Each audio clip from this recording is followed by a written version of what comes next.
Oração. Pai Celeste, muito obrigado pela preciosa oportunidade que tu nos dás em mais uma aula estarmos juntos, trabalhando com a tua santa palavra, com esta matéria tão curiosa, interessante e edificante para a nossa interpretação das Sagradas Escrituras. Que teu Espírito venha iluminar nossas mentes, nossos corações, nosso entendimento e ajudar-nos, ó Deus, na tua santa palavra, que ela é linda e ela traz inúmeras mensagens para a salvação, para a transformação, para a edificação e crescimento. Muito obrigado, que o Espírito Santo possa em tudo nos guiar, nos orientar e nos ministrar nesta noite. Ajuda-me a mim na transmissão desta matéria e os teus filhos abrem as mentes e os corações para recebê-la. Oramos agradecidos no bendito e maravilhoso nome de Jesus Cristo. Amém e amém. Muito bem, meus irmãos, estamos hoje aqui na terceira aula da nossa matéria Introdução à Homilética ou Homilética 1. Hoje é quinta-feira, 13 de junho de 2024, 13 de junho de 2024, curso básico em teologia. Quem se lembrou, de repente sim, de repente não. Ontem foi 12 de junho, ontem, 12 de junho. Quem se lembrou? Foi o Dia dos Namorados no Brasil. Então, se você se lembrou da sua namorada, foi ontem. Mas se não se lembrou, tem ainda a oportunidade no dia 14 de fevereiro, que é o Dia dos Namorados aqui nos Estados Unidos, né? Esse dia não tem como esquecer, que eu pago dobrado, né? Por quê? É o aniversário da minha esposa e a Valentine's Day. Então, 14 de fevereiro, né? Eu pago dobrado com alegria, graças a Deus. Meus irmãos, hoje continuaremos ainda, né? Que eu quero a coisa bem trabalhadinha, com um sermão temático. Então, hoje eu quero trabalhar aqui com um sermão temático. Lembra-se, nós paramos, né? Dei como até trabalho de casa para vocês trabalharem com a montagem do esboço de sermão com o título Salvação ao alcance de todos, o evangelho que traz transformação. Lembram-se disso? Sim ou não? Vamos lá, se alguém se lembra. Isto. Então, só chegamos na introdução. Então, falta trabalhar com os tópicos e com a conclusão. Lembrando que nos tópicos podemos inserir ou fazer menção de 2, 3, 4, 5, quantos versículos bíblicos você achar por bem. Eu tenho sugerido pelo menos de 2 a 3, para não ficar um esboço muito grande. Desculpe, muito exageradamente comprido para não ocupar muito espaço na folha. Mas antes de nós continuarmos a, a montagem do esboço, eu quero levar vocês à página 18.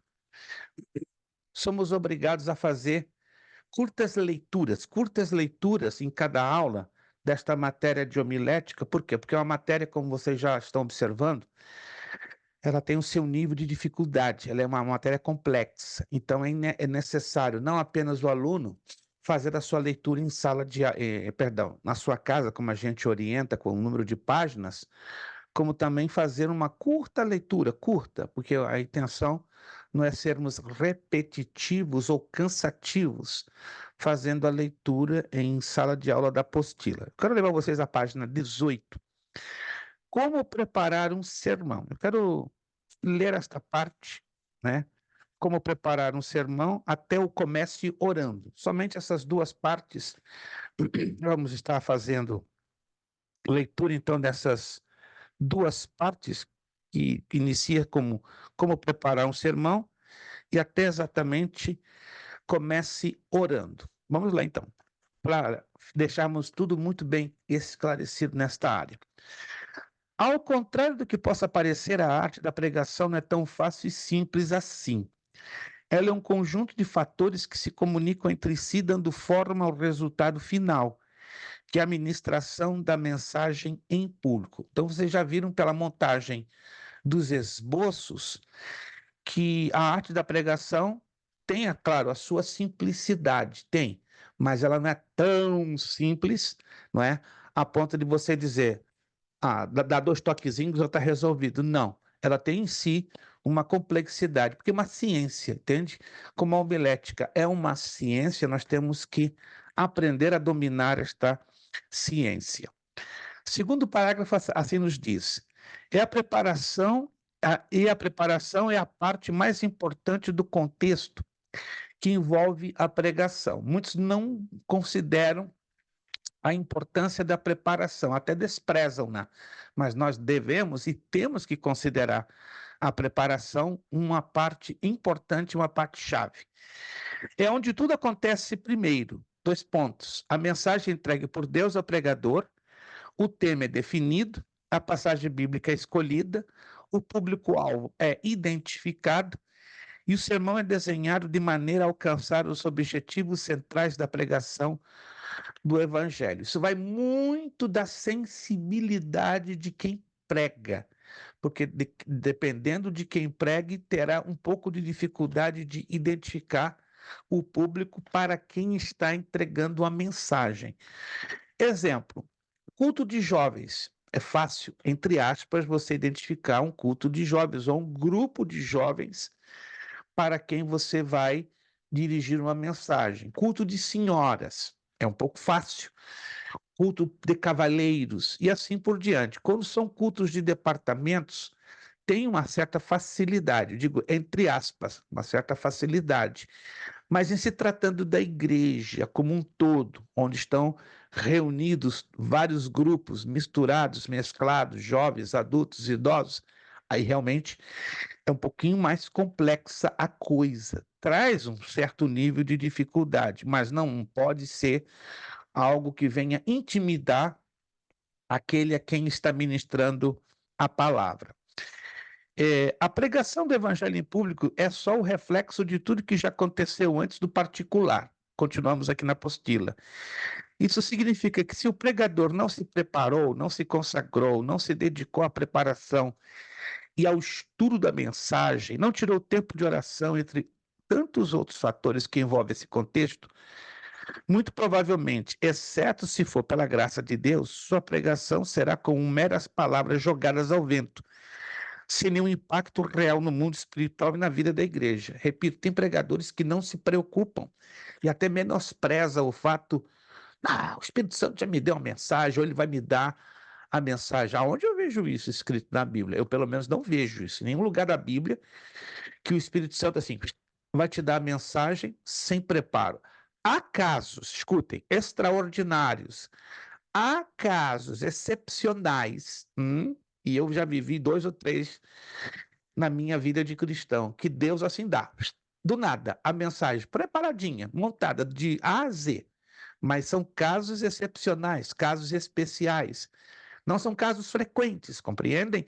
Deus quer que façamos a nossa parte. O que é nossa parte? Preparar-nos em oração, em estudar o texto, em nos consagrar, em nos separar, para termos da parte do Espírito Santo o respaldo e o apoio, para que possamos, por ele, ser usados. Mas menosprezar a preparação seria um ato de grande imprudência e até desprezo, porque Paulo orientou tanto a Timóteo como a Tito, né? Se vocês fizerem uma análise dos textos da primeira carta a Timóteo e da epístola a Tito, Paulo deixa muito claro a necessidade de preparação, tanto para pregar como para ensinar a palavra de Deus. Continuando.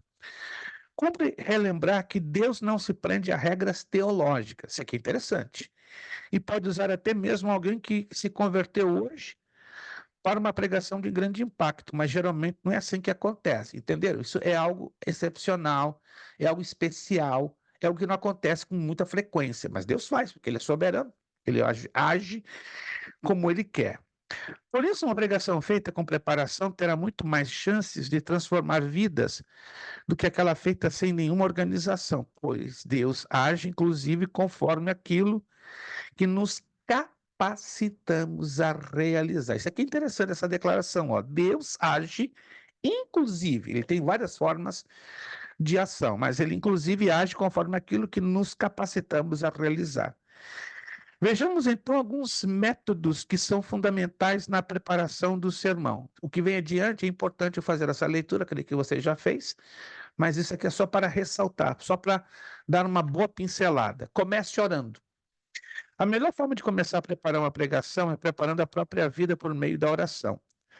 Para se preparar um sermão compreensivo e impactante, você precisa dedicar tempo à oração. É uma loucura alguém dedicar 10 minutinhos somente para a oração, para na preparação de um sermão. Não.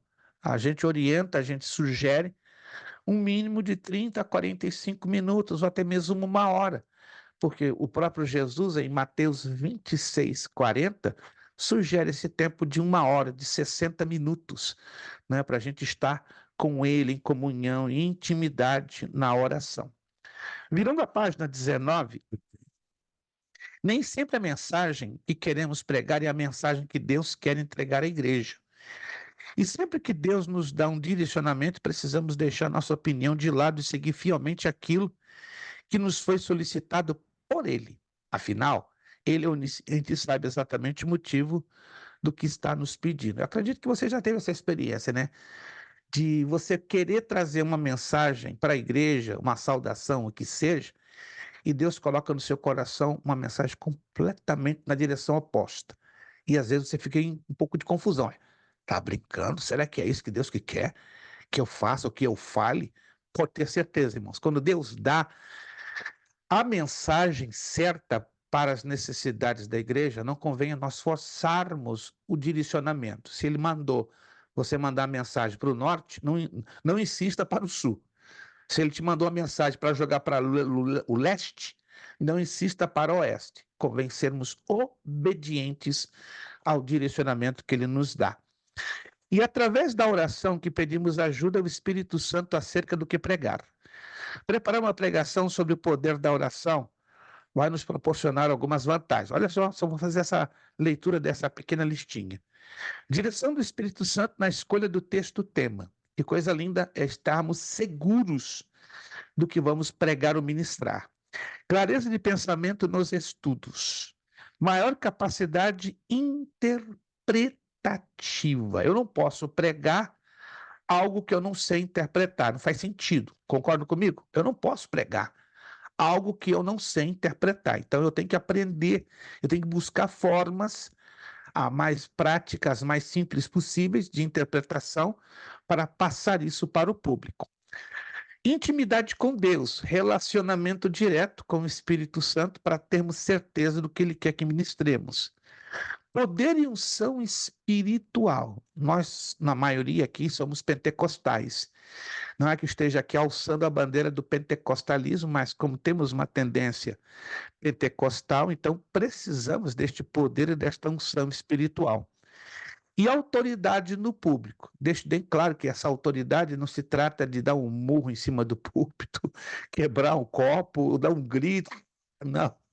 Tem pregador que pensa que a autoridade está na base de um grito, né? Eu conheço um pregador no Brasil, ele já está hoje com seus 80 anos. Ele era chamado o irmão terreno. Por que irmão terreno? Porque ele amava gritar no púlpito.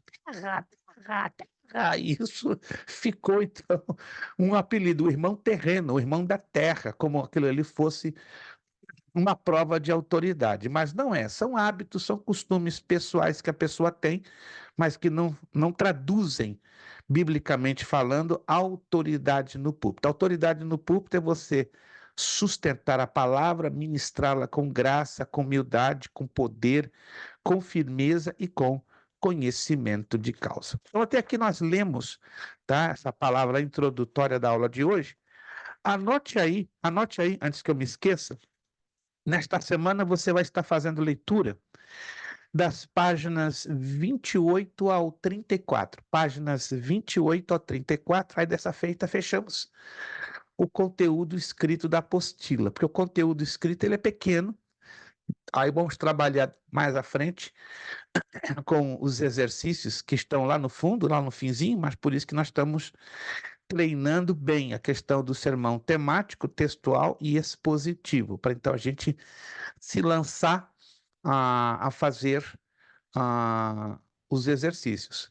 Já quero adiantar aos irmãos que esta matéria não terá prova, terá um trabalho. Não, todos serão submetidos a um trabalho com tempo de entrega de 2 semanas. Então, todos, e vai ser uma montagem de um esboço, aliás, 2 esboços, né? Que nós vamos escolher entre um textual, temático e expositivo. Não, desses 3 tipos, a gente vai escolher 2 tipos, então vão ser 2 esboços que os irmãos vão fazer. Eu vou dar um sermão pré-montado, aliás, um esboço, ou 2 esboços pré-montados para vocês, então, completarem e trabalharem da melhor maneira possível, inclusive já com os textos incluídos, né? Somente o tema e o restante da montagem do sermão, fiquem tranquilos, a gente vai fazer o mais facilitável possível. Vamos voltar então à montagem dos esboços dos sermões. Deixamos então a apostila de lado, só anote aí então, leitura das páginas 28 ao 34, e vamos voltar lá ao sermão 3, sermão temático.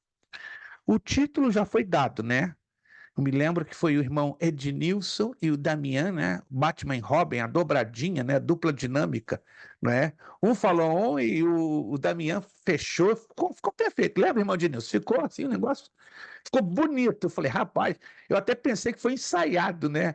Previamente, né? Até ficou na minha cabeça. Eu acho que Damian chamou o irmão Ednilson por fora e eles combinaram isso. Não, mas não foi. Eu percebi que foi realmente uma direção do Espírito Santo, né? Os dois estavam ligados na mesma tomada, no mesmo cabo espiritual. Ficou muito bonito. Assim que eu parabenizo ao irmão Ednilson e ao Damian. Então o título já foi dado. Salvação ao alcance de todos. Traz sim o evangelho que traz a salvação. O tema é o poder do evangelho. O texto já está aí, Romanos 1,16. A introdução, que foi a obra, né, do irmão Ednilson com Damian. Somente o Evangelho de Cristo pode nos transformar, vírgula, e nos conduzir à salvação. Vamos então aos 3 tópicos. Como seria o primeiro tópico? Eu creio que eu já falei alguma coisa.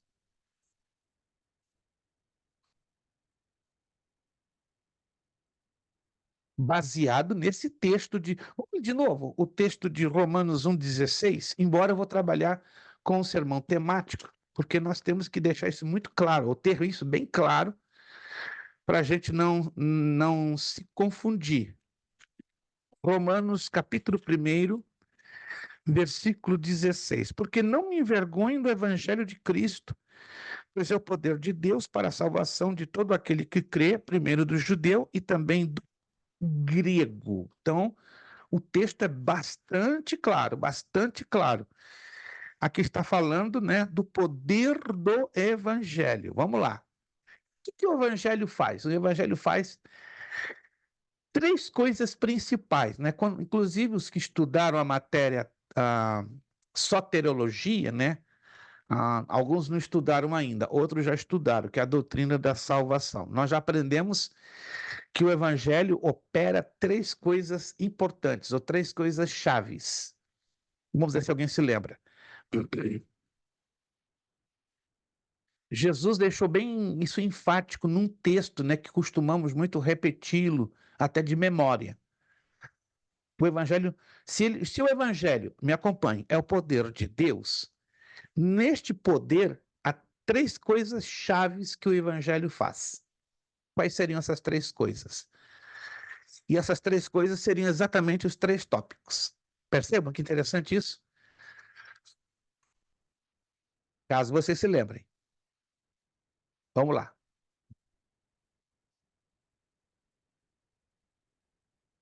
É simples. Sinceramente, é simples.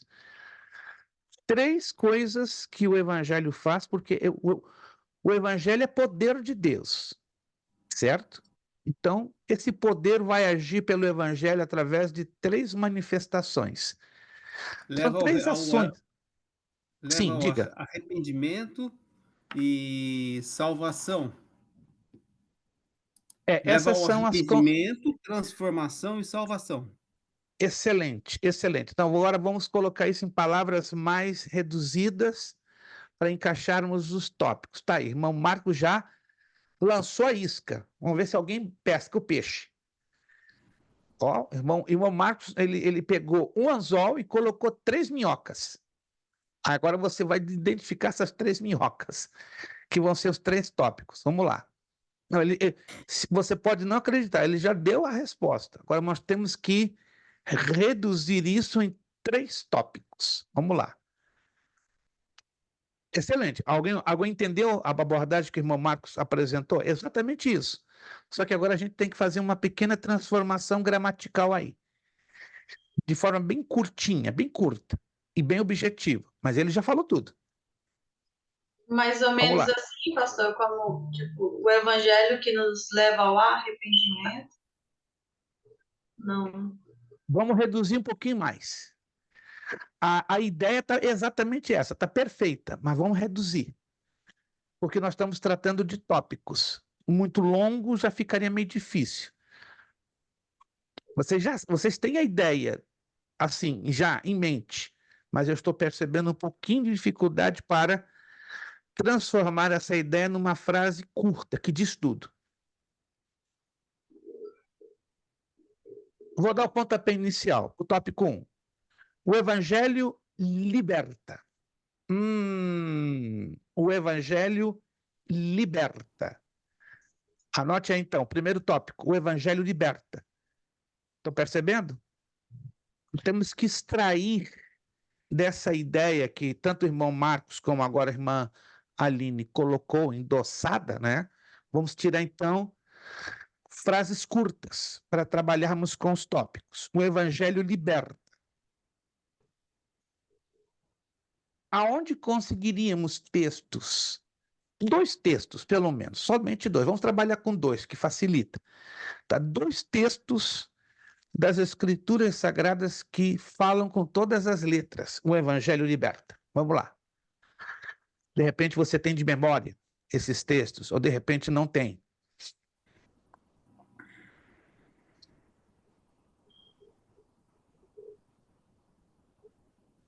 Vou dar uma dica. Jesus falou bastante sobre isso. O Evangelho que liberta, ou o Evangelho liberta.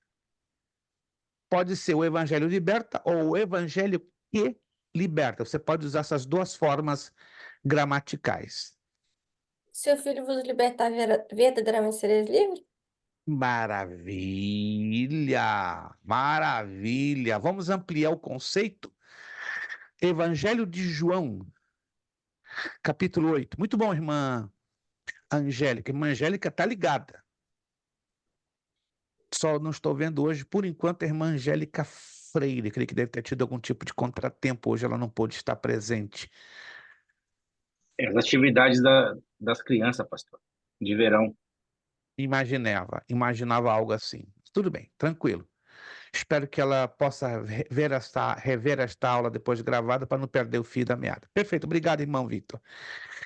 João capítulo 8, anota lá. João capítulo 8, versos 30 ao 32.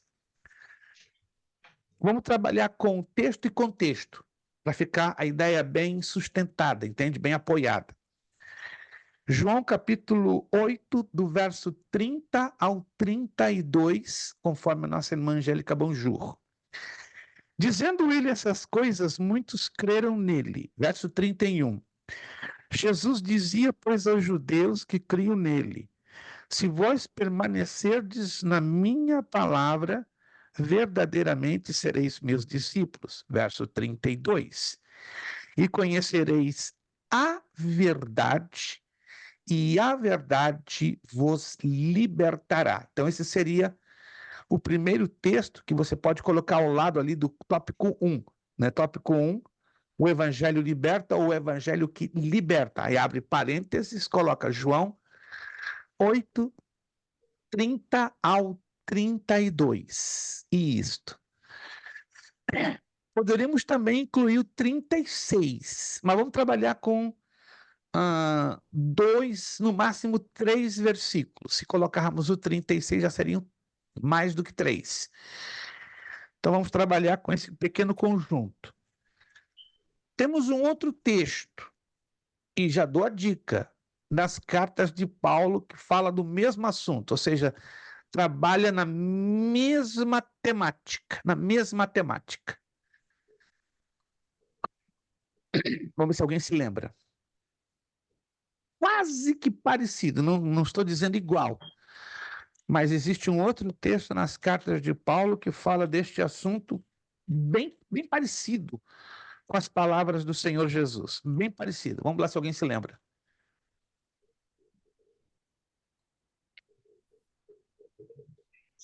Ninguém está conseguindo se lembrar? Lá nas cartas de Paulo, o próprio Paulo parece que está ecoando essa mensagem de João 30 ao 32. Vamos lá se alguém se lembra. É importante, né, que você tenha isso em mente, porque estamos trabalhando com um sermão temático, então nós estamos viajando um pouquinho dentro da Escritura Sagrada nos textos que trazem o mesmo assunto. Ninguém está se lembrando. Eu sei que Você lembra você já daquele passou. que Paulo fala, pastor, é, se o filho vos libertar, verdadeiramente sereis salvos? Que Paulo disse? Paulo disse isso em algum lugar? Diz que Romanos, deixa eu olhar aqui. Romanos tem algo parecido, mas não é exatamente parecido. Bem parecido, mas não é exatamente parecido. Tem um outro Romanos 8. texto, mas tem um outro texto que é mais parecido ainda. Provavelmente a irmã não está se lembrando, nem os irmãos. Gálatas, capítulo 5. Aqui sim, é parecido. Versículos 13, 14 e 15. Gálatas, capítulo 5, versículos 13, 14 e 15. Vamos lá o que diz lá em Gálatas 5, 13, 14 e 15. Porque vós, irmãos, fostes chamados à liberdade. Não useis então da liberdade para dar ocasião à carne, mas servi-vos uns aos outros pelo amor. Verso 14. Porque toda a lei se cumpre numa só palavra, nesta: amarás o teu próximo como a ti mesmo. 15. Se vós, porém, vos mordeis e devorais uns aos outros, vede, não vos consumais também uns aos outros. Estão percebendo? Esse texto fala da palavra liberdade. A temática é a mesma de João 8, 30 ao 32, ou seja, não se repete 100% as palavras do Senhor Jesus, mas a temática, prestem atenção, a temática é a mesma. A essência, o teor é exatamente o mesmo, entende? Então nós tomamos esse texto como um segundo texto referencial que apoia o tópico primeiro, o evangelho liberta, o evangelho que liberta. Entre parênteses, você, desculpe, colocaria esses dois textos de João 8, 30 ao 32 e de Gálatas 5, 13 ao 15. Vamos lá, vamos continuar então. O evangelho liberta ou o evangelho que liberta. Você pode usar essas duas formas que está totalmente correto, tá bom? Você pode escrever o evangelho liberta ou o evangelho que liberta. Vamos lá. Segunda característica do evangelho, partindo da ideia, o poder do evangelho. Para ser algo poderoso, tem que ter algo, uma ação que justifique esse poder. Então, o primeiro tópico, qual é a primeira ação? Libertação, libertar. Uma outra ação, o irmão Marcos já falou, alguém se lembra? Ele falou, ó. Deixou bem claro, Transformar. na última, né? Transformar, excelente. O evangelho que transforma. Escreva aí, segundo tópico, o evangelho que transforma. Como é importante pensar homileticamente. Para pensar homileticamente, você precisa interpretar o que está lendo. Se você tem dificuldade, claro, de interpretação, fica difícil. Vamos lá. Vamos trabalhar com dois textos mais curtinhos possíveis agora, né? Já trabalhamos com dois textos de 3 versículos cada um. Agora vamos trabalhar só com dois textos de 1 versículo cada. Quem se lembra de algum texto no Novo Testamento, para facilitar? No Antigo também você poderia usar, mas vamos ficar no Novo, que fale sobre o evangelho que transforma. Irmã Angélica já deu uma ideia, né? As cartas de Paulo falam muito sobre isso. O evangelho que transforma, o evangelho transforma, mas Jesus também falou. Então aí você escolhe, ou trabalha com uma das cartas de Paulo, em um texto específico, ou com Jesus, que os dois são dois excelentes referenciais. Alguém consegue se lembrar de algum texto, ou dentro dos evangelhos, ou dentro das cartas de Paulo, que fala sobre transformação, o evangelho que transforma? Quando Jesus fala para Nicodemos que tem que nascer de novo, tem a ver ou não? Não. É a ponta do iceberg. Eu quero o iceberg inteiro. Não, achei interessante, achei super inteligente essa do irmão Marcos. Ele só deu a cabeça no iceberg. O homem tem potencial, irmãos. Eu conheço o irmão Marcos pessoalmente, ele é assim quietinho, mas ele tem uma potência dentro dele que ele não tem ideia. É só apertar o botão vermelho e libera essa potência. Eu ainda vou ver o irmão Marcos, eu ainda vou à Tampa para ouvir o irmão Marcos pregar num culto de domingo. Nem que eu sugira isso ao pastor Maurício. O pastor Maurício coloca o irmão Marcos para pregar num culto de domingo. Quero ouvir esse homem. Mas por quê? Ele tem Raça de potencial. víboras! Não, isso. Não, não complica, por favor. Está ali o José Valdo e o Ocino de Testemunho. Não complica. Essa mensagem aí tem que ter uma razão, né? A menos que Deus dê a ordem para o irmão Marcos, aí eu vou ter que estar lá, um capuz escondido para ninguém me reconhecer. Vamos lá. Não, mas a ideia tá boa, mas é só a cabeça do iceberg. Ninguém está se lembrando de um texto que Jesus tenha proferido, falado, ou o apóstolo Paulo ligado ao evangelho que transforma? Não sei Irmãos, se como foi tem. Paulo que falou, pastor, aquele que diz, não vos conformeis com este mundo, mas sujeitai-vos à boa, perfeita e agradável vontade de Deus? Olha, parabéns, parabéns. Essa Cinquentão que para a mais fala da senhora. igreja, pastor. Meu Deus, cinquentão para a senhora. Parabéns. Tá aí. Uau, peraí, irmã Angélica, bonjour.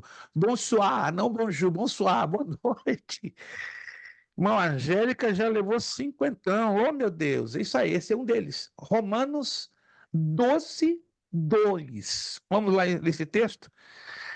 Eu creio que a maioria de nós conhecemos esse texto. Se não conhecemos ainda, temos que memorizá-lo, porque é um texto curto, porém de grande impacto.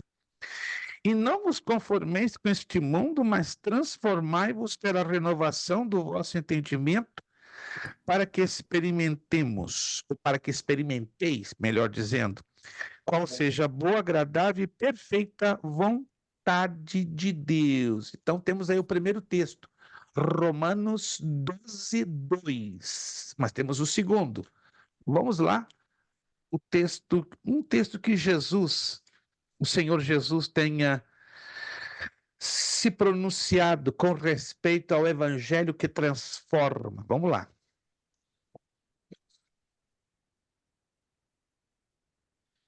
Eu sei que vocês sabem, eu tenho certeza, está guardado em algum lugar na gaveta da memória de vocês.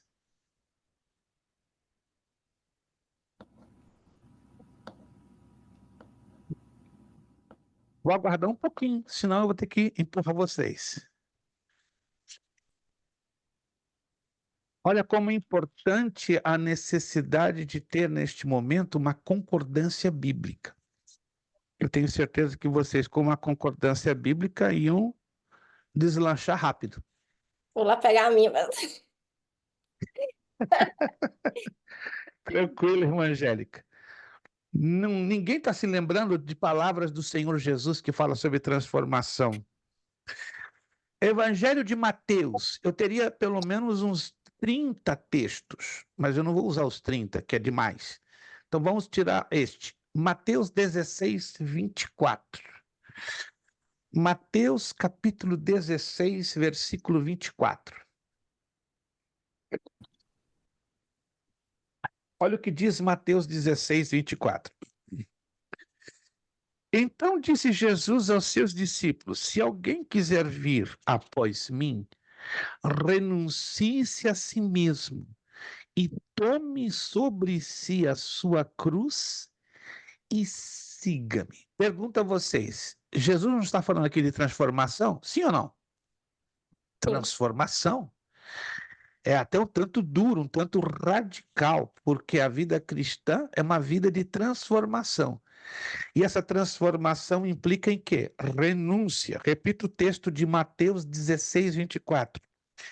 Então disse Jesus aos seus discípulos: se alguém quiser vir após mim, renuncie-se a si mesmo. Ou seja, seguir a Jesus não é fácil. Tem que ter renúncia, tem que ter sacrifício. Resumindo, tem que ter transformação. E tome sobre si a sua cruz e siga-me. Então, o segundo tópico, o evangelho que transforma. Aí entra Romanos 12, 2 e Mateus 16, 24. Será que Coríntios 2, 5 e 17 não encaixaria, não? Também? Repita, por favor, o texto. 2 Coríntios 5 e 17. 2 de Coríntios. Sim, quem está em Cristo, nova criatura é, todas as coisas foram feitas novas. Perfeito! Perfeito, quarentinha pro irmão, Victor. Tanto que Vou anotar aqui. cavou, tanto que cavou, tô aqui, já tô jogando os quarentinhos na sua gaveta. Meu Deus, esse povo é movido por números. E parece que eu tô com alunos que trabalharam na Bolsa de Valores. Quarentinha, mais quarentinha, olha só. Encaixa-se também, segunda carta de Paulo aos Coríntios, capítulo 5, versículo 17, porque está falando de transformação. Perfeito, excelente. Vamos lá.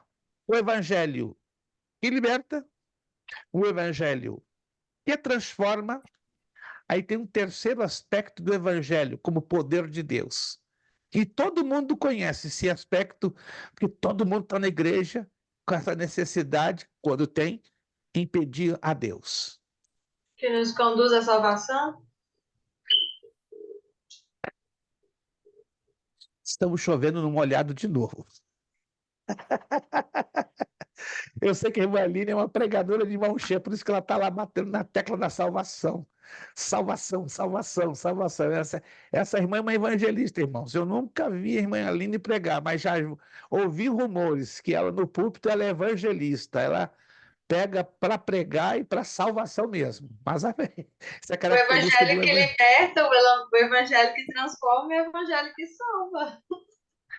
Mas a salvação ela está englobando praticamente tudo, que entende? A salvação implica transformação, libertação. Justificação.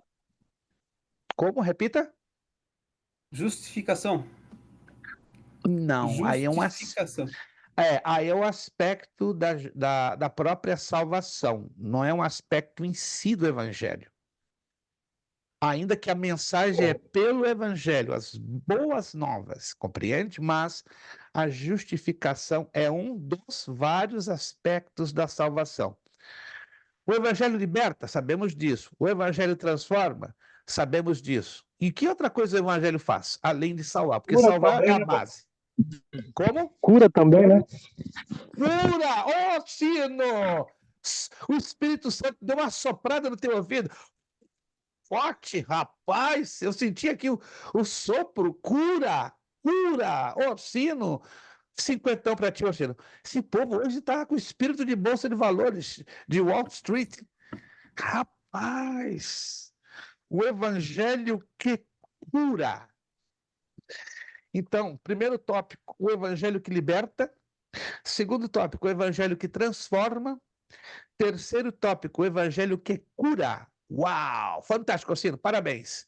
Não estou vendo o teu rostinho um bom tempo, mas o Orsino não está aí desligado, não. Pelo contrário, está ligadão. Meu pai. O William hoje não pôde estar presente, né? O William também anda bem ligado com os demais. Todos estão bem ligados, mas hoje aqui alguns estão mais ligados que os outros. E aqui temos muitos versículos. E para falar do evangelho que cura, nós temos aí um sortido muito grande, mas vamos separar só dois, para não ficar com uma coisa extensa. E de preferência dois pequenos, dois textos ou dois versículos pequenos que envolvem o evangelho que cura. Vamos lá, tem muitos. Talvez agora a coisa vai ficar mais difícil, porque tantos textos fica um pouquinho difícil para a seleção desses dois. Mas talvez vocês tenham alguns em mente. E vamos trabalhar só no Novo Testamento, para ficar mais fácil. Porque o Antigo Testamento eu tenho pelo menos uns 50. Mas vou ficar no Novo Testamento. Que facilita, compreende? Quando a gente enfoca, porque a palavra evangelho, na verdade, ela aparece mais no Novo Testamento, é o Evangelium. Embora a espiritualidade do evangelho a gente encontra no Antigo, mas não tão abertamente, tão declaradamente como no Novo. No Novo é mais, vamos dizer, mais aberto, mais explícito, mais rasgado. Dois textos curtinhos que falam sobre o evangelho e cura. Marcos 6,13. Expulsaram muitos demônios e ungiram muitos doentes com óleo e o curaram. Perfeito! Marcos 6,13, excelente. Marcos 6,13 poderia ser? Marcos 6,13, excelente. Marcos 6,13, excelente. Muito bom. Na verdade, eu já vou até adiantar. Creio que os irmãos que estudaram a matéria os evangelhos, os que não estudaram ainda podem estar um pouco no ar. Mas só adianto, se quiser anotar em algum lugar, você para não se esquecer. O evangelho de Marcos é o evangelho mais dinâmico na apresentação dos milagres do Senhor Jesus, né? Entre Mateus, Marcos, Lucas e João, o evangelho de Marcos definitivamente é o evangelho que traz um dinamismo, né? Uma intensidade, uma sequência de obras miraculosas realizadas por parte do Senhor Jesus. Ao contrário, o evangelho de Lucas dá maiores detalhes das obras realizadas pelo Senhor Jesus. Olha que característica curiosa. Lucas ele é mais detalhista com respeito às obras de Jesus, mas Marcos ele faz questão de ressaltar a frequência dos milagres, das obras realizadas pelo Senhor Jesus. Anotaram então? Lucas ele é mais detalhado quando ele apresenta, por exemplo, uma cura, uma libertação, um ato miraculoso, ele dá maiores detalhes, ele é bem mais detalhista, porque é médico, ok? Já Marcos não, Marcos ele é claro, ele é rápido, ele é direto, ele é sucinto, só que a diferença é que Marcos ele apresenta o quê? Dinamismo, vários fatos praticamente um ligados ao outro, ou em cadeia. Então, o evangelho de Marcos é o evangelho da dinâmica, muito dinâmico. Marcos 6,13 é um deles. Vamos a Marcos 3,15. E Marcos é fantástico. Você vai encontrar muitos textos falando sobre cura. Marcos capítulo 3, versículo 15. Quem pode ler para nós? Aí com seu áudio já aberto. Marcos capítulo 3, versículo 15.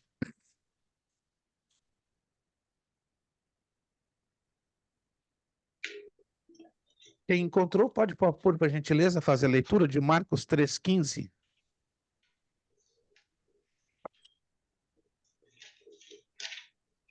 Ninguém encontrou o Marcos 3,15. Eu sei que ele está aí. Marcos capítulo 3, versículo 15. Para que Quem de tivesse vocês? o poder de curar as enfermidades, expulsar os demônios. Maravilha, maravilha. Obrigado, irmã Angélica. Ficamos então com esses dois textos, de Marcos 3,15 e Marcos 6,13. Anotou aí? Então ficamos com esses dois textos, Marcos 3,15, Marcos 6,13. Então já temos os três tópicos. O evangelho que liberta, tópico 1. O evangelho que transforma, tópico 2. O evangelho que cura, tópico 3.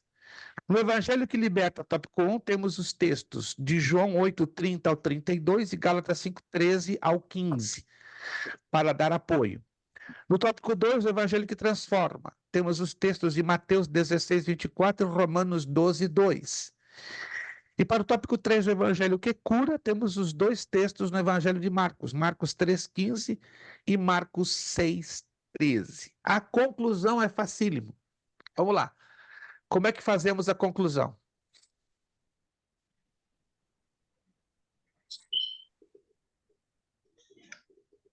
Gente, isso é fácil demais. Lembra-se como fazemos a conclusão? A conclusão é o resumo de cada tópico. E você também pode fazer esse resumo em conexão ao tema. Vamos lá. Aqui é facílimo.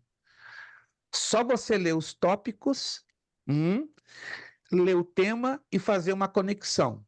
Bem curtinho. O número 1 do tópico 1 tem que ser um resumo.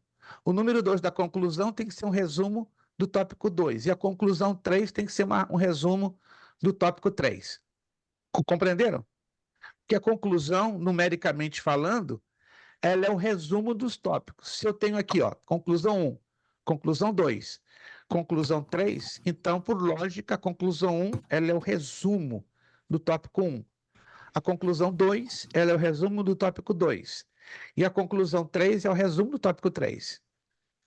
Vamos lá, vamos tentar fazer, então, essa conclusão ligada ao tema? Fácil. É que eu percebo que alguns estão tendo dificuldade de pensar um pouquinho. Ou de O fazer evangelho Sim, o sim. evangelho de Jesus é o poder de Deus que liberta. Vamos Tá trabalhar com fraco. os três, né? Na ordem. Liberta, transforma e cura. Então, 1, 2 e 3. Como seria a conclusão 1?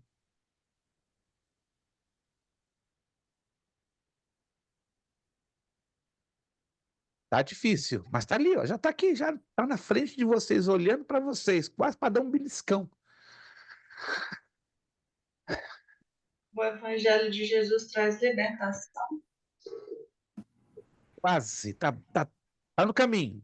É só agora colocar mais curtinho ainda. Mas tá no caminho. Tá perfeito, irmã Aline. Sua visão tá excelente. Agora tem que buscar as palavras, se possível, mais curtinho possível, que diz tudo. A gente pode O falar. evangelho é o poder de Deus que liberta, transforma e cura.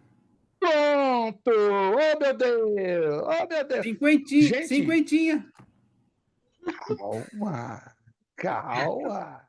Tá bom, tá bom, tá bom. 20 então. Gente, que impressionante, irmão Marcos. Filho de turco. Filho de turco é assim. Negocia, começa a baixar o preço até chegar a 10 e 15. Tá bom, Brincadeira. deu 20 pontinhos pro irmão, 20 pontinhos. Não, valeu. O irmão Marcos se esforçou tremendamente. Então vamos agora colocar um pouquinho mais reduzido. O poder do evangelho liberta. Então, a conclusão número 1.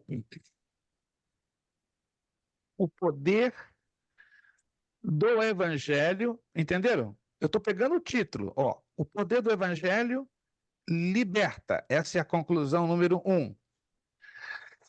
O poder do evangelho transforma. Está me acompanhando? E o número 3, o poder do evangelho cura. Super simples. O poder do evangelho.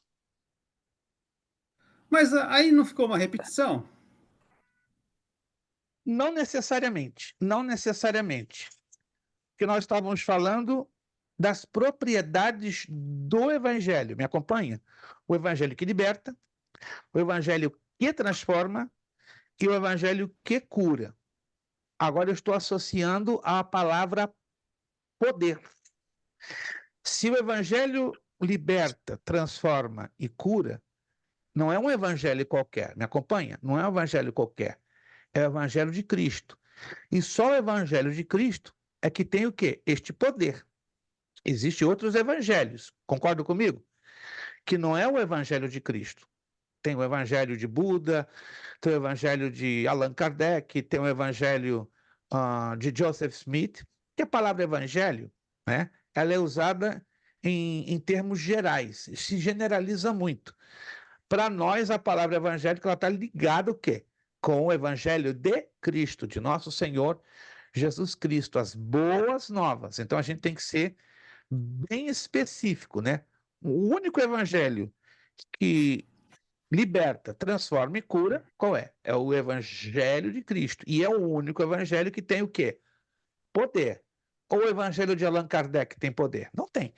Ou o evangelho de Buda, ou o evangelho qualquer outro, tem poder? Não.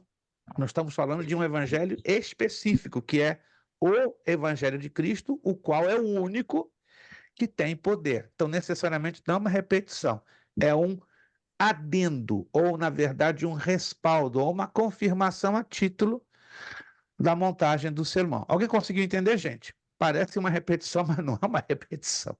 É uma reafirmação. Perfeito. Vamos passar para o próximo? Sermão 4. Sermão 4.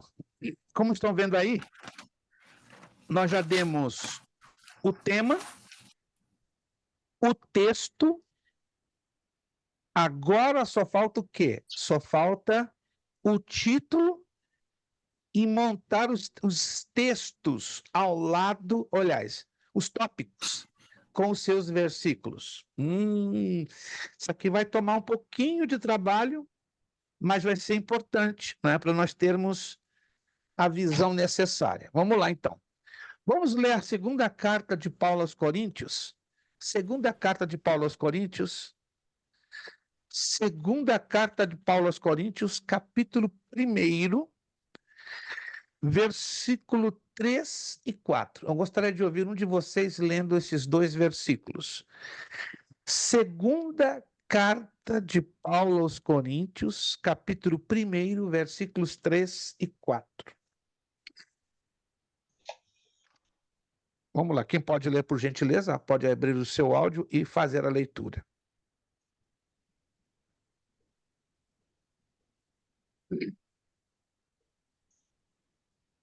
Louvado seja Deus, Pai de nosso Senhor Jesus Cristo, Pai misericordioso e Deus de todo encorajamento. Ele nos encoraja em todas as nossas aflições, para que, com o encorajamento que recebemos de Deus, possamos encorajar outros quando eles passarem por aflições. Interessante essa sua tradução. Alguém pode... É a NVT. NVT, a nova versão transformadora. E aí, eu estava suspeitando, eu ia dizer a English Standard Version traduzida, porque é muito parecida com a tradução inglesa English Standard, muitíssimo parecida. Mas vamos lá. Vamos fazer de novo a leitura desse texto, só que agora na tradução mais tradicional. Alguém pode fazer de novo a leitura em outro texto? A do irmão Marcos está perfeita. Agora vamos fazer numa tradução mais tradicional. A minha é King James, pastor. Pode ser? Vamos lá. Bendito seja o Deus Pai de nosso Senhor Jesus Cristo, Pai das misericórdias e Deus de toda consolação, que nos consola em todas as nossas tribulações, para que também sejamos capazes de consolar o que passa por qualquer tribulação, por intermédio da consolação que por nós somos consolados por Deus. Excelente, excelente. A King James ela é bem parecida com a Almeida Revista Corrigida, né? Que diz assim: Bendito seja o Deus e Pai de nosso Senhor Jesus Cristo, o Pai das misericórdias e o Deus de toda consolação, e que nos consola em toda a nossa tribulação, para que também possamos consolar os que estiverem em alguma tribulação, com a consolação com que nós mesmos somos consolados de Deus. Perfeito.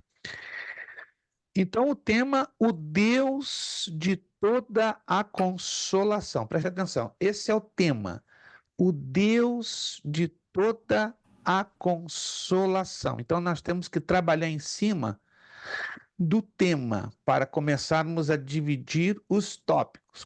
Alguém está me acompanhando, gente? O tema é o Deus de toda a consolação. Vamos nos focar, então, em cima da parte mais importante deste tema. Qual é a parte mais importante deste tema? Estão enxergando ali? Estão lendo, gente? O tema é o Deus de toda consolação. Qual é a parte mais importante? Qual é a chave que mais nos chama a atenção deste tema? É uma Consolação? frase. Com consolação. Excelente. É uma consolação qualquer? Digamos, é a consolação que o irmão Marcos Tavares dá para nós? É a consolação que o Josevaldo pode dar? É a consolação que o irmão Victor pode dar? É uma consolação específica. Concordam comigo? Que consolação é essa? De Deus. Ela vem de quem? Consolação do Pai de Deus. A consolação de Deus, do Pai, de maneira um pouco mais específica. Então, é uma consolação divina.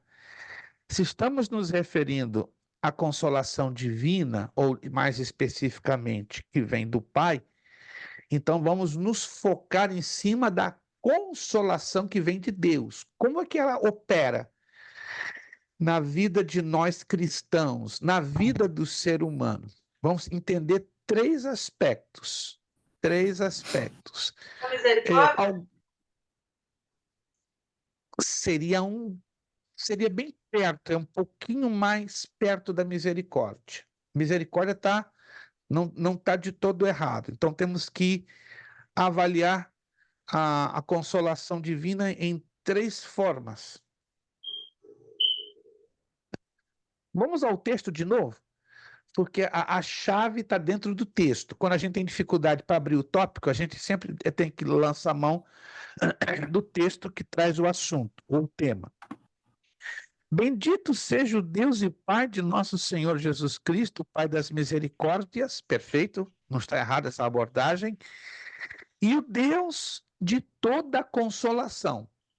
Aí o versículo 4 enfatiza a questão da consolação, que nos consola em toda a nossa tribulação, para que também possamos consolar os que estiverem em alguma tribulação, com a consolação com que nós mesmos somos consolados. Se vocês observarem com bastante atenção, só no versículo 4, o verbo consolar ou a palavra consolação, ela aparece por quantas vezes? Verbo e palavra. Verbo e substantivo. Quantas vezes aparece no versículo 4? 4. 3. 3 vezes. 3 Através vezes. do verbo consola e através da palavra ou substantivo consolação, e a partir do advérbio ou predicativo do sujeito, como queiram, consolados. Se está aparecendo 3 vezes, é porque está enfatizando muito a questão da consolação, concorda? Então, quando um texto enfatiza muito um assunto, é porque esse é o centro do tema, consolação divina. Vamos lá, vamos tentar montar isso aqui. Como é que a Bíblia apresenta a consolação divina? Conforto? Perfeito. Estamos aí, damos um bom passo. Conforto. Então, esse conforto está se referindo a quê?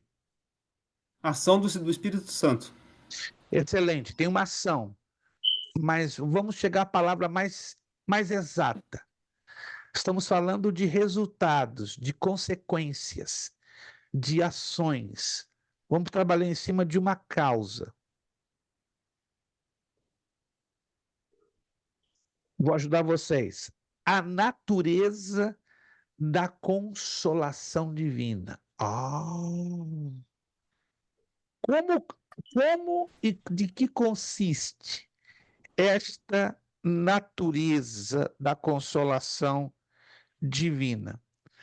Vamos então buscar na Bíblia 2 versículos que falam da natureza. Pode colocar aí, tópico primeiro, a natureza da consolação divina. Tópico Pastor, primeiro. Sim. mas aí no caso, qual seria o título? Agora que vamos chegar lá. Já estou abrindo o primeiro tópico. E eu, de propósito, bati em cima da tecla do tópico 1, para agora levar vocês a pensarem no título. Que eu já estou dando todos os recursos possíveis para nós chegarmos ao título. Entenderam? Que às vezes o título fica um pouco obscuro. Pode repetir o tópico, pastor? O tema, o Deus de toda a consolação. O tópico 1, a natureza da consolação divina. Como é que nós colocaremos, então, o título?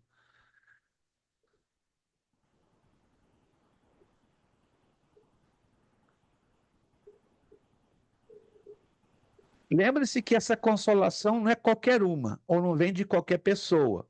Estão me acompanhando? É uma consolação que vem de Deus, Pai.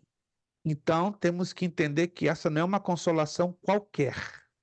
A Pode divina vir consolação? Não, aí estamos chovendo no molhado.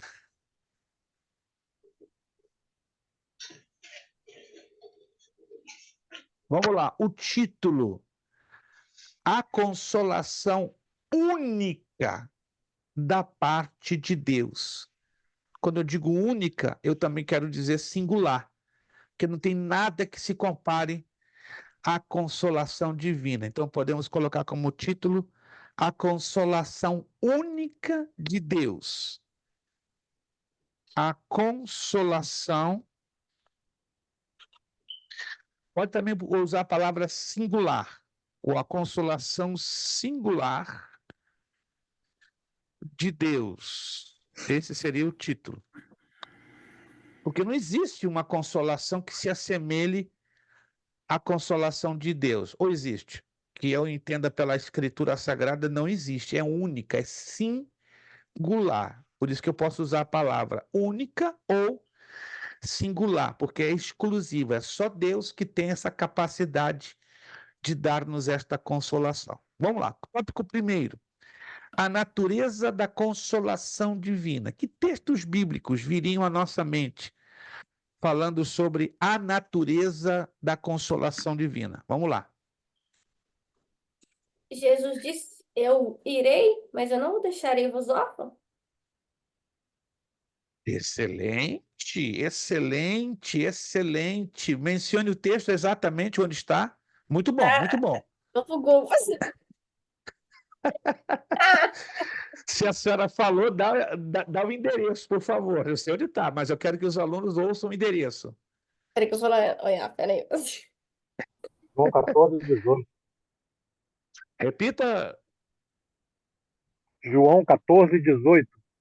João 14, 18. Excelente, Orsino. Quarentinha para o Orsino. Quarentinha, Orsino. Ô, Orsino. Não posso te deixar para trás, não, Orsino. Mais 40. Vai se assustar com a tua nota final. João 14, 18. Vamos lá, então, fazer a leitura. Temos que conferir. Não é que a gente está duvidando do Orsino, não. O Orsino é bom de Bíblia. Gente, pensa num homem que tem a Bíblia 14, 18. Não vos deixarei órfãos, voltarei para vós. Curtinho, não é verdade? Não vos deixarei órfãos, voltarei para vós. Essa é a consolação divina, a consolação única que vem da parte de Deus. Um outro segundo texto, vamos lá se alguém se lembra. Mateus 5, 4. Mateus 5, 4. Vamos lá em Mateus 5, 4. Essa parte de consolação a gente pode viajar em toda a Bíblia, mas tudo bem, vamos em Mateus 5, 4. O que diz lá? Mateus 5, 4. Rapaz, não, Orsino apelou. Orsino agora deu na veia. Meu Deus. Bem-aventurados os que choram, porque eles serão consolados. Irmãos, é um leque enorme sobre este assunto. Pode colocar aí. Mateus 5, 4. Porque essa consolação era de Deus, ela vem lá de cima, ela tem uma natureza.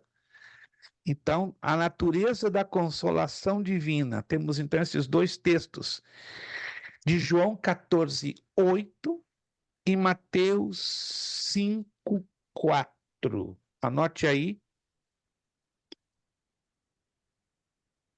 Que fantástico isso.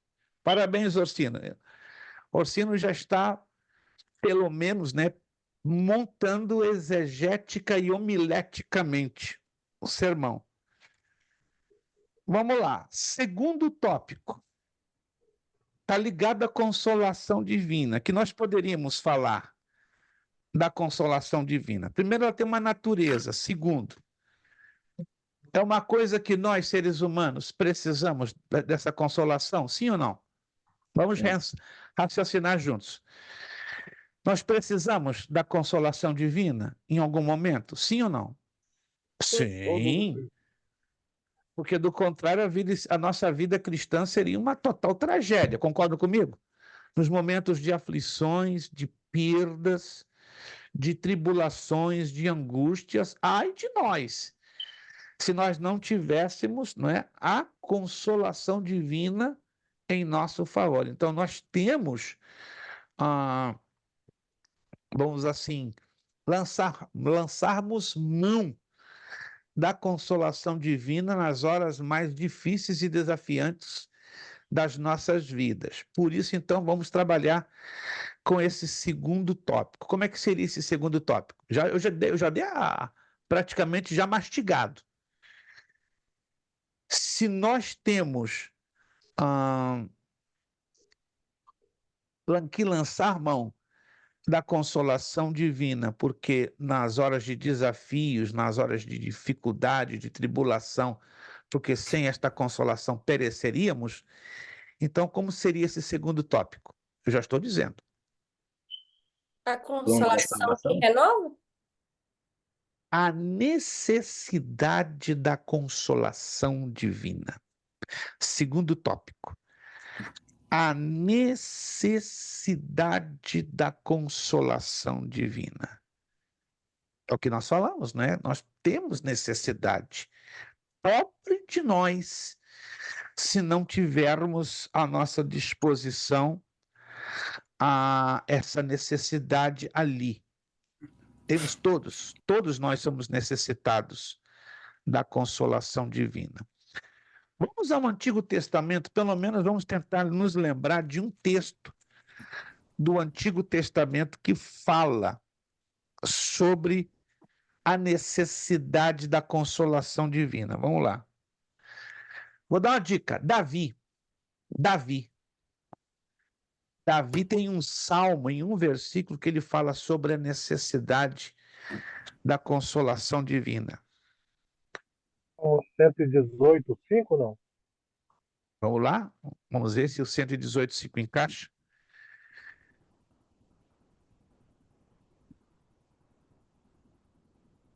Sim, perfeito. Salmo 118, versículo de número 5. Excelente, Orsino. Uau! Já estou sabendo qual vai ser o próximo professor da turma da quinta, caso eu não possa vir. Já estou vendo aqui, já estou vendo 3 de vocês. O Orsino é um deles, está se destacando igual leque. Salmo 118, versículo 5. Teria outro. Deixa eu colocar um outro aqui que a maioria menciona de cor e salteado, mas normalmente não se lembra. O Salmo 51:1. 51:1. Também é um salmo de Davi. Tem misericórdia de mim, ó Deus, segundo a tua benignidade. Apaga as minhas transgressões, segundo a multidão das tuas misericórdias. Aqui Davi não está expressando a necessidade da consolação divina, sim ou não? Sim. Porque ele pecou, então ele precisava do conforto para se livrar daquele peso de angústia que estava sobre a sua alma como consequência do seu pecado de adultério com Batseba. Então ele aqui está demonstrando, eu tenho necessidade do conforto, da consolação divina. Temos um outro texto, vamos colocar um a mais, porque essa temática ela é muito ampla. ela é muito ampla, então vamos colocar 3, né? Nessa situação aqui um pouco excepcional. Então temos o Salmo 51:1, e vamos colocar Lamentações 3:22. Vamos lá. Quem pode ler para nós, por favor? Lamentações 3:22. Lamentações 3:22. Quem pode ler para nós, por gentileza? As misericórdias do Senhor são a causa de nós não sermos consumidos, porque as suas Uau! misericórdias não têm fim. Uau, que lindo! As misericórdias do Senhor duram para sempre. Elas não têm fim.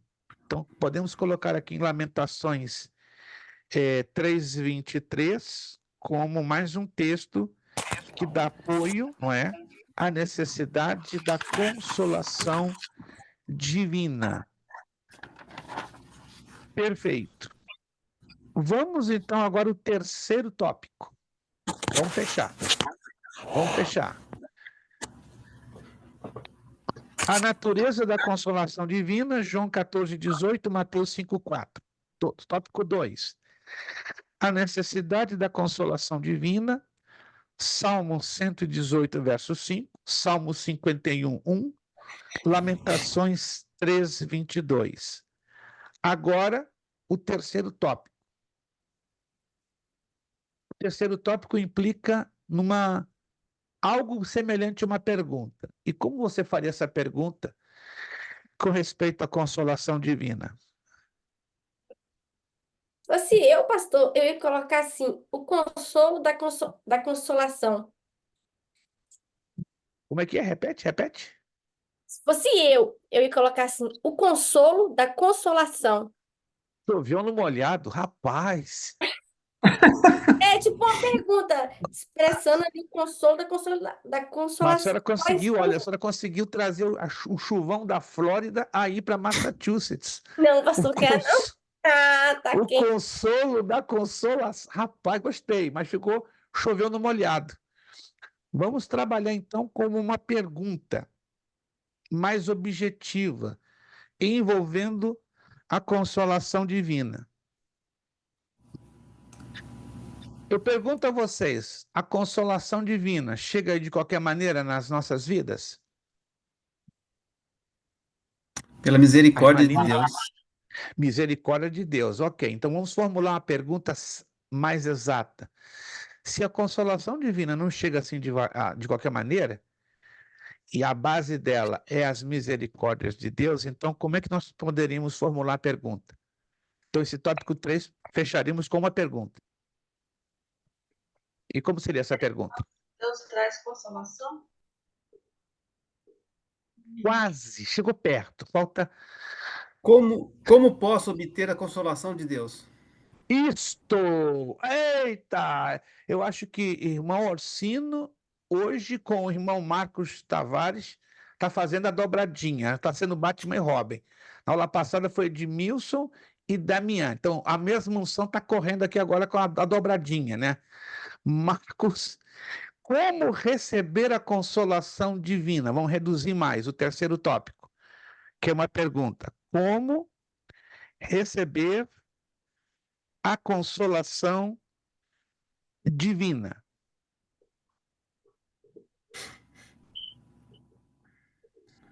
Vamos trabalhar agora. O leque é enorme. O leque aqui é enormíssimo. Temos uma quantidade assim enorme de versículos, tanto no Antigo como no Novo Testamento. Vamos então separar três, pelo menos três. Porque eu digo que são muitos textos, muitos, que possam apoiar esse terceiro tópico. Como resposta, né? Como receber a consolação divina? Tem que nascer de novo. Mas eu quero o texto como resposta. Eu vou procurar. Não, a questão aí não. O nascer de novo está ligado mais à salvação, ao novo nascimento, à regeneração. Não vamos nos distanciar do tema. O tema é consolação divina. Entendeu? Então a consolação ela está ligada à aflição, tribulação, angústia, desafios, compreende? Então não podemos desconectar o segmento do tema, que o tema tem um segmento. Novo nascimento não é segmento, não é consequência, não é resultado. Vamos lá, um texto bíblico que possa responder esta pergunta. Pode ser do Antigo, pode ser do Novo Testamento.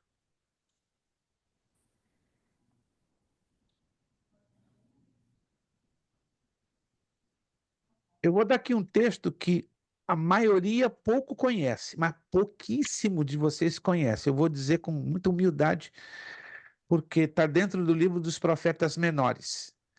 E geralmente eu já observei, né? A grande maioria de nós cristãos não prestamos atenção nos textos ou nos versículos dos profetas menores. Nós damos muita atenção, por exemplo, a Isaías, Ezequiel, Jeremias, é normal. E a gente tem mais o foco no livro desses profetas que foram os mais, vamos dizer, destacados do Antigo Testamento. Mas se você analisar com carinho, os livros dos profetas menores têm declarações muito parecidas com as de Davi, as declarações do livro dos Salmos. Eu vou dar agora um texto que eu acredito que para a maioria de vocês é um pouquinho desconhecido. Naum, capítulo 1, versículo 7. Vamos lá? Naum. Eita, onde está Naum? Está na Bíblia, no Antigo Testamento. É um livro Sumiu pequenininho. daqui da minha Bíblia. Como é que é? Sumiu da minha Bíblia. Achei. Sumiu da Bíblia do irmão, mas irmãos, vamos dar uma Bíblia nova, com aquele thumbs up, né? Com aquele localizador de dedo, para que ele encontre Naum. Achei. Naum, capítulo 1, versículo 7. Quem pode ler, por favor? Naum 1:7. Pouquíssimo conhecido esse texto, muito pouco. O Senhor é bom, é fortaleza no dia da angústia e conhece os que nele se refugiam. Olha só, olha a resposta. Como receber a consolação divina?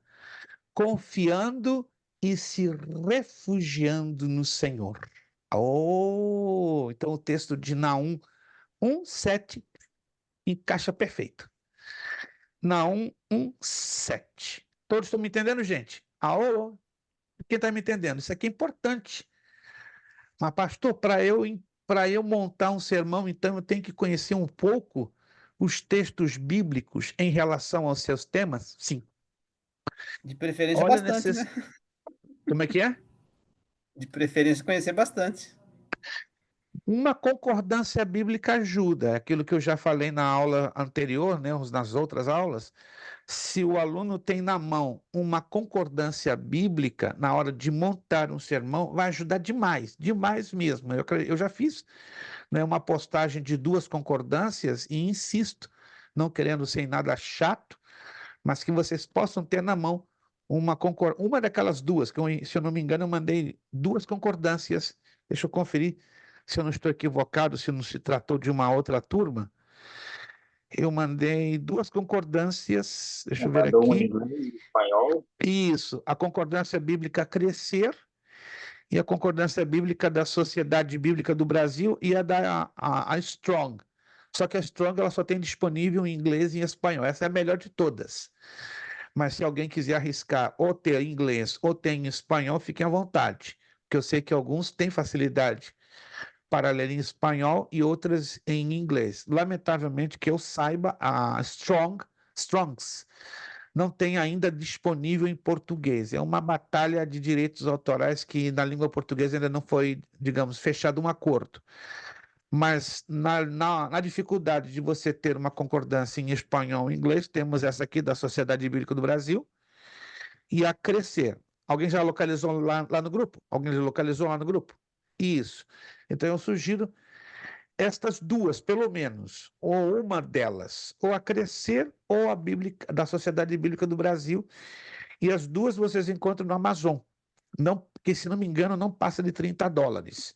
E são de excelente uso, muito bom uso. Então, para montar um sermão temático, bem como textual, todo tipo de sermão, você tem que ter uma concordância bíblica que vai lhe dar apoio dos textos bíblicos ligados aos assuntos, às temáticas, enfim, para você ter mais subsídio bíblico para se referir a qual texto, a qual texto, a qual texto e a qual texto. Perfeito? São 9h47, vamos usar mais 13 minutinhos, porque eu tenho que deixar um trabalho de casa para vocês, né, para a coisa não ficar... Naum 1:7. Qual seria um outro texto? Parece que está um pouquinho difícil dessa feita, né? Mas eu tenho um leque de versículos. Por exemplo, livro do profeta Jeremias. Pensa num livro que fala de consolação. Por quê? Porque Jeremias é conhecido como o profeta o quê? O profeta da gargalhada? O profeta do riso? Como era conhecido Jeremias? Profeta chorão. Profeta chorão. Para ver choro, tinha que haver o que? Angústia, na verdade? Aflição, tribulação, destruição. Por que Jeremias era o profeta chorão? Ele estava chorando o quê? Alguma coisa estranha estava acontecendo. Ele perdeu a esposa, perdeu o filho. Ele tinha uma razão clássica ou clara pela qual ele chorava e profetizava com muita angústia. Porque Alguém já leu algum... precisava e o povo não acreditava nele. Mas especificamente o que Jeremias profetizava para ele estar chorando tanto? A destruição de Israel. A destruição de Judá. Judá, né? Judá, o reino do sul, que foi levado ao cativeiro babilônio. Então anote aí, né? Jeremias chorava por causa da tragédia que se abateria sobre a nação de Judá com o cativeiro babilônico. Vamos a Ele morava Jeremias. em Judá, né? Exato, exato, exato. Foi o primeiro dos profetas a profetizarem sobre o cativeiro babilônico, né? Lembre-se que 3 foram os profetas. A gente vai estudar isso lá no médio, a matéria profetas maiores e profetas menores. Mas já dou um adiantamento para vocês compreenderem. 3 foram os profetas que profetizaram em ordem cronológica a destruição do reino de Judá pelos babilônios. O primeiro deles foi Jeremias, o segundo Ezequiel e o terceiro Daniel. Então, o mais antigo na profecia foi Jeremias. Curiosamente, houve um momento exato que os 3 se encontraram ali na Babilônia. Sério, sério. Os 3 se encontraram. O primeiro que veio a falecer foi Jeremias, porque era o mais antigo e o mais idoso. Depois veio Ezequiel. Ezequiel viu grande parte do cumprimento das suas profecias se cumprindo. E o último, o que sobreviveu foi Daniel. Daniel foi o último de todos.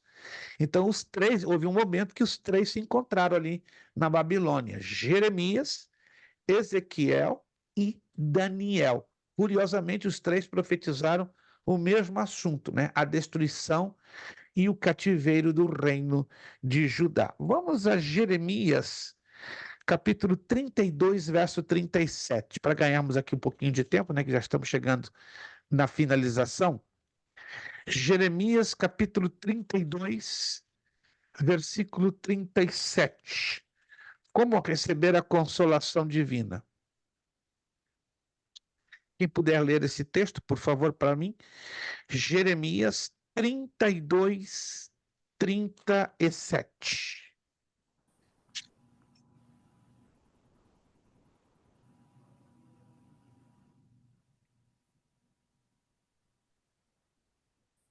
Jeremias 32, 37.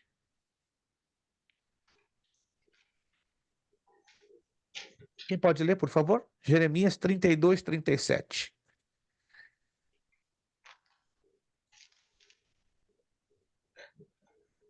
Nós vamos fechar com esse texto, né? Então vamos deixar só 2 versículos.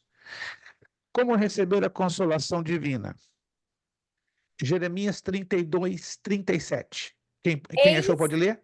Eis que eu os congregarei de todas as terras, para onde os tenho lançado na minha ira, e no meu furor, e na minha grande indignação, e os tornarei a trazer a este lugar, e farei que habitem nele seguramente. Muito obrigado, irmã Angélica. Excelente. Como receber a consolação divina? esperando no Senhor. Aqui não tem uma promessa? Sim ou não? Esse texto traz em si uma promessa. Toda promessa implica em esperar no Senhor, em ter esperança. Então, como receber a consolação divina? Esperando na promessa ou nas promessas do Senhor. Vamos fazer o seguinte para trabalho de casa. Vocês vão trabalhar com as 3 partes da conclusão. Vocês já sabem como fazer a conclusão. Vão ter que resumir o tópico 1, resumir o tópico 2, resumir o tópico 3. Lembrando que os resumos estão ligados aos tópicos. Conclusão 1 está ligada ao tópico 1. Conclusão 2 está ligada ao tópico 2. Conclusão 3 está ligada ao tópico 3. E aí você pode fazer uma conexão direta com o tema. Não se esqueça, não deixe o tema para trás, porque nós estamos num sermão temático. Então faça sempre a ponte, né? O tema, o Deus de toda a consolação, e ligado com cada um dos tópicos, só que trazendo de maneira mais resumida conclusão 1, conclusão 2 e conclusão 3. Então isso vamos deixar para a próxima aula. Então na próxima aula vamos aqui corrigir como ficaria essas 3 conclusões, tá bom? Então dia 18 de junho vamos trabalhar com a questão das 3 conclusões. Na próxima aula também, nós vamos trabalhar já com o primeiro sermão textual. Então vamos mudar a ficha. Já trabalhamos com 4 sermões temáticos. Agora nós vamos trabalhar com 4 sermões textuais. Agora vai ficar bonito, porque a gente agora tem que ficar preso, preste atenção, preso ao texto. Antes estávamos presos ao tema. Estando presos ao tema, nós podíamos viajar o quê? Em toda a Bíblia, mencionando e citando versículos que falem do mesmo assunto. Quantos estão me acompanhando, gente? Quantos estão me acompanhando? Então, o sermão temático, ele trabalha com esta visão. Eu vou trabalhar em cima do tema, do assunto, e aí eu posso viajar em toda a Bíblia com textos que falem do mesmo assunto, ainda que eu use um texto-chave, como sempre estamos usando um texto-chave, mas não nos faz presos ao texto-chave, nos faz presos ao tema. Agora mudou. Agora temos que necessariamente estarmos presos ao texto. Opa! Então vamos adiantar aqui.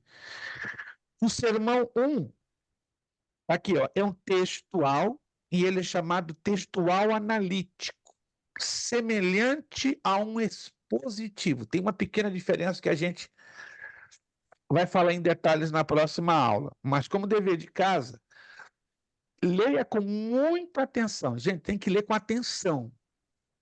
Evangelho de Lucas, capítulo 19, versículo do 1 ao 10. Evangelho de Lucas, capítulo 19, tá aí, ó, tá aí, tá bem aqui, ó. Eu já postei lá no grupo. Se você perdeu, vai lá no grupo que tá tudo postado. Capítulo 19, versículo do 1 ao 10. Lendo com atenção, já temos que abrir os 3 tópicos. Primeiro temos que fazer a introdução. Então já pensem como é que nós vamos fazer a introdução. Pensem como é que nós vamos dar o título. Qual seria o título desse sermão textual? Que nós vamos trabalhar exclusivamente em cima do texto. E qual é o texto? Alguém me responda? Qual é o texto que a gente vai trabalhar?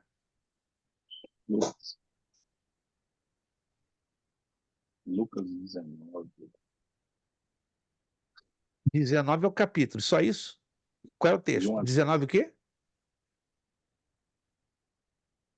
De 1 a 10. Estou Isso, de 1 a 10. Anote aí, porque está aqui, ó. Se você está com dificuldade, vai lá no grupo que eu postei essas folhas, esses esboços pré-montados.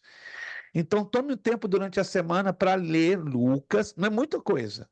São 10 versículos, mas você tem que ler com atenção, muita atenção.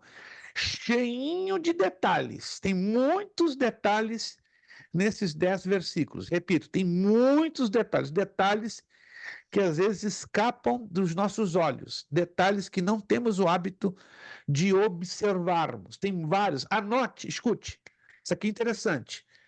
Pega um caderninho de anotação e anote todos os detalhes deste texto que mais lhe chamam a atenção. Repito, anote.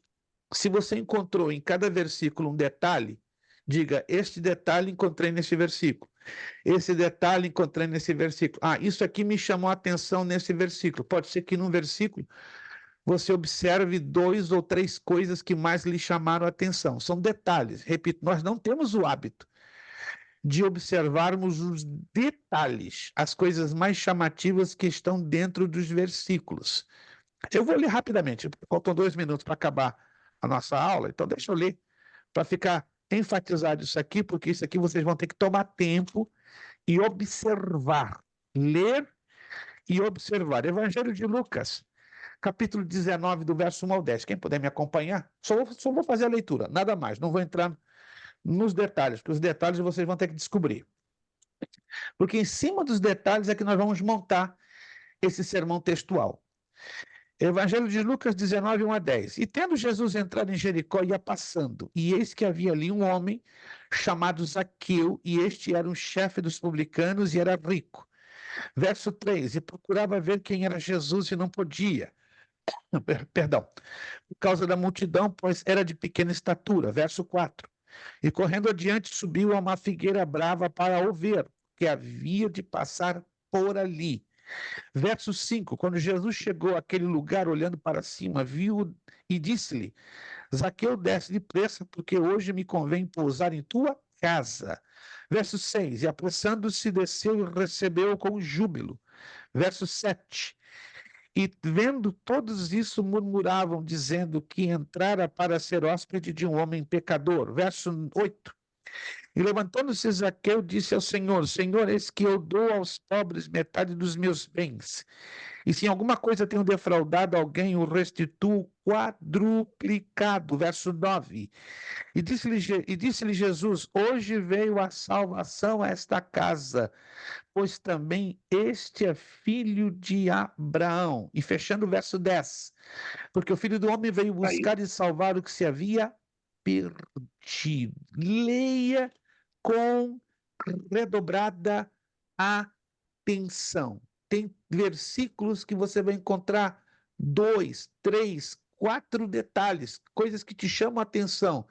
Tem versículos que só tem uma ou duas coisas que vão te chamar a atenção. Tem versículos que só tem uma única situação, ou única coisa que definitivamente vai chamar a sua atenção. Então anote todos os detalhes que cada um desses versículos trazem em si, porque isso vai facilitar a tarefa de você identificar a montagem do tópico 1, do tópico 2, do tópico 3. Mas lembre-se o tema, não é? O tema, porque o sermão textual também tem um tema e também tem um título, né?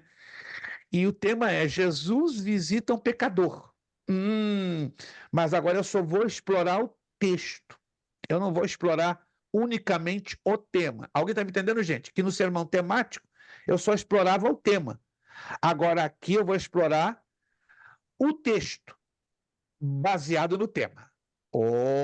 Aqui muda. Então eu já abro o leque. Então a razão pela qual que eu preciso ler com redobrada atenção todos os versículos e começar a anotar o que mais nos chama a atenção, os detalhes. Aquela coisa que geralmente a gente não dá a mínima quando está lendo um texto bíblico. Quais são os detalhes? Está cheinho de detalhes, muitos detalhes. Aí, em cima disso, nós vamos montar o tópico 1, o tópico 2, o tópico 3, claro, a introdução, nessa ordem, o título, e, por fim, vamos dar a conclusão. Bom, por hoje terminamos, são 10:01, não podemos mais prosseguir. Até o momento, está tudo bem esclarecido? Então vamos deixar assim bem claro. Para trabalho de casa, vocês vão ler o texto de João 19, 1, 10 também. Vamos trabalhar, se possível, quem puder, já trabalhar com com o título, e aí na próxima aula, em sala de aula, nós vamos então começar a montar os tópicos, né? Os tópicos. Mas lembre-se que quando a gente montar os tópicos do sermão textual, eu só vou fazer menção dos versículos envolvidos. O versículo 1, versículo 2, versículo 3, versículo 4, versículo 5, 6, 7, 8, 9 e 10. Eu não preciso viajar na Bíblia, porque eu estou me referindo a um sermão textual. Então, eu vou ficar preso unicamente e necessariamente no texto apresentado. Compreendido, gente? Compreendido? Isso, maravilha. Vamos agradecer ao Senhor nosso Deus. Foi de proveito a aula de hoje nessa parte? Foi de proveito? Sim ou não? Acredito que sim, acredito que sim. Então, de uma forma ou de outra, o sermão temático, vocês já estão bem familiarizados, bem, vamos dizer assim, conhecedores, ainda que a gente vai trabalhar um pouquinho mais lá na frente, porque eu decidi aumentar uma aula a mais, para fechar o mês de junho, então a gente vai ter uma aula a mais.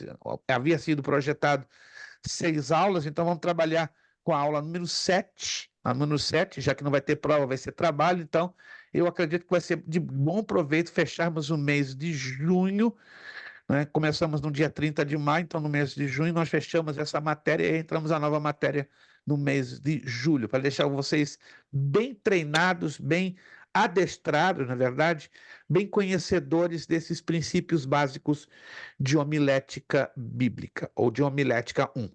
Meus irmãos, muito obrigado, Deus os abençoe. Hoje ficamos praticamente quase com a metade da classe, mas queremos em Deus que na próxima aula já teremos quase todos, ou pelo menos um bom número, um pouquinho mais do que tivemos hoje, né? Tivemos algumas ausências, né? Mas amém, conseguimos estar aqui, agradeço o empenho dos que puderam estar. Obrigado, irmã Aline, irmão Ednilson, não me esqueci do irmão, não.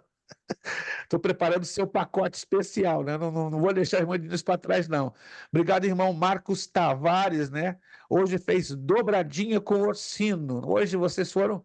O Batman Hobby da aula passada foi Ednilson e Damião, né? Damião, hoje não sei, acho que foi para Buenos Aires, Argentina, e deixou os sucessores, né? Marcos e Orsino. Deus abençoe nosso irmão Marcos, irmão Orsino. Obrigado, irmão Josevaldo, irmã Angélica, né? Esvaziou uma garrafa de água, de tão quente que está lá em Martas Vinhas, né? E aqui está mais quente ainda, né? Hoje aqui foi um forno, chegamos a 100 aqui na Flórida hoje, graças a Deus. Obrigado, irmão Vitor, dirigindo e tudo, chegou lá e está lá. É um negócio impressionante, irmão.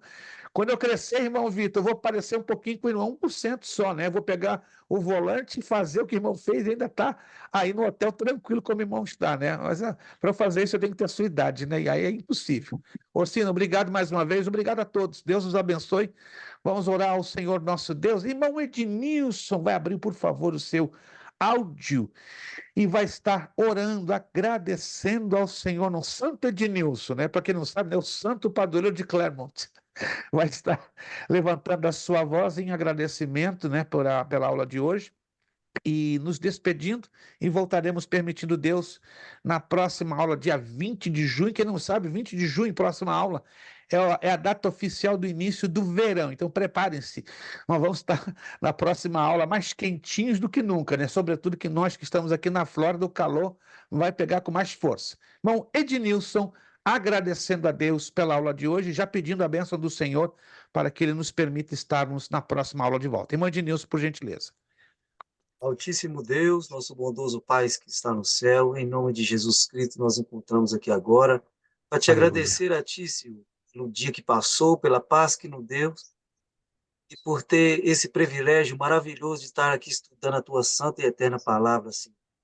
Queremos te pedir também, Senhor, a favor daqueles que não pôde estar conosco nesta noite, mas que na próxima escola eles possam estar aqui, Senhor, aprendendo com nós também.